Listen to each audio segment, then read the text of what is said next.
सुबह के 4 बजे all India institute of medical science new Delhi के बाहर लाइन लगी है।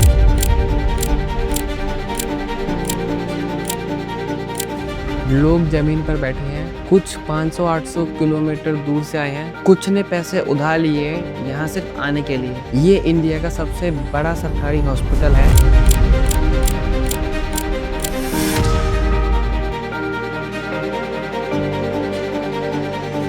लोग कहते हैं यहाँ लास्ट होप मिलती है, पर सवाल ये है, अगर ये इतना बड़ा हॉस्पिटल है तो फिर इतनी भीड़ क्यों, इतना वेट क्यों, इतनी परेशानी क्यों?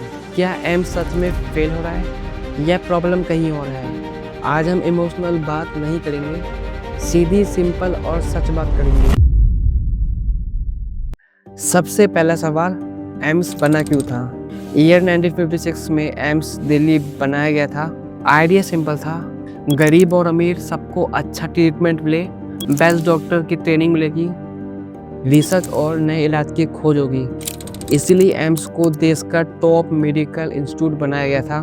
और सच कहें तो कई सालों तक एम्स ने वर्ल्ड लेवल का काम किया, पर फिर प्रॉब्लम शुरू हुई। एम्स की सबसे बड़ी प्रॉब्लम, भीड़।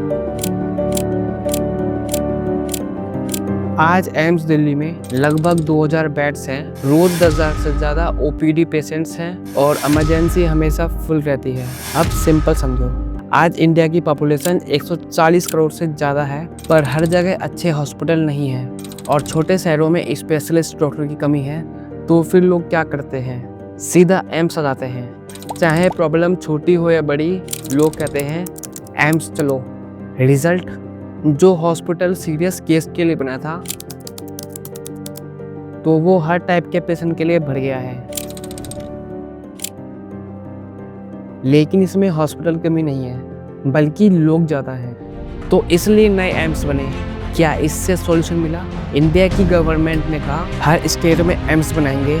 आज देश में कई एम्स खुल चुके हैं। AIIMS Bhopal, AIIMS Patna, AIIMS Raipur, AIIMS Rishikesh और नए भी बन रहे हैं। पर प्रॉब्लम क्या है? बिल्डिंग तो बनाना आसान है,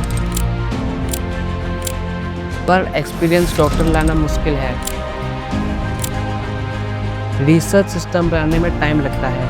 कई जगह पर बिल्डिंग तैयार है पर स्टाफ फुल नहीं है, इक्विपमेंट डिले हो जाता है। नाम एम्स है पर कैपेसिटी दिल्ली जैसी नहीं है।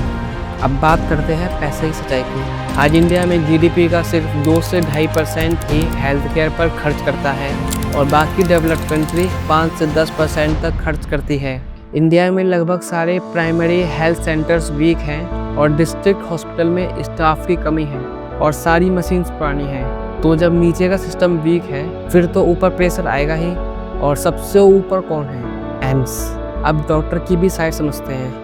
वहाँ आज जूनियर डॉक्टर भी 24 से 36 घंटे तक ड्यूटी करते हैं और हर दिन लगभग 200 से 300 पेशेंट्स देखने पड़ते हैं। सोचिए, अगर आपको हर 3 मिनट में एक पेशेंट देखना पड़े तो फिर आप कितनी डिटेल देख पाओगे? और फिर पब्लिक कहती डॉक्टर दूर है और डॉक्टर सोचता है कि सिस्टम खराब है, लेकिन दोनों प्रेशर में हैं। लेकिन असली प्रॉब्लम कहाँ है? ये तो सच है, एम्स में प्रॉब्लम नहीं है। प्रॉब्लम है तो गाँव में डॉक्टर की कमी होना, प्राइमरी हॉस्पिटल का वीक होना, रेफरल सिस्टम खराब होना, हेल्थ केयर पर ध्यान कम देना और ज़्यादा पॉपुलेशन होना। लेकिन अगर नीचे का सिस्टम स्ट्रांग होता तो सब एम्स नहीं आते। तो ये है क्या? तो ये हो क्यों रहा है? तो क्या एम्स फेल हो रहा है? नहीं, एम्स कमज़ोर नहीं हो रहा है, एम्स प्रेशर में काम कर रहा है। तो फेल क्यों हो रहा है? Planning, funding, ground level health care. AIIMS एक मिरर है और मिरर को तोड़ने से चेहरा ठीक नहीं होता है। लेकिन अगर कल 20 एम्स और बन भी गए, फिर भी प्राइमरी सिस्टम अगर स्ट्रॉन्ग नहीं हुआ तो लाइन फिर भी लगेंगी। तो अगली बार जब भी आप एम्स का नाम सुनो, ये मत बोलो हॉस्पिटल खराब है, ये पूछो हमारा सिस्टम कितना स्ट्रॉन्ग है। क्योंकि हॉस्पिटल तब तक फेल नहीं होता जब तक सिस्टम फेल ना करे।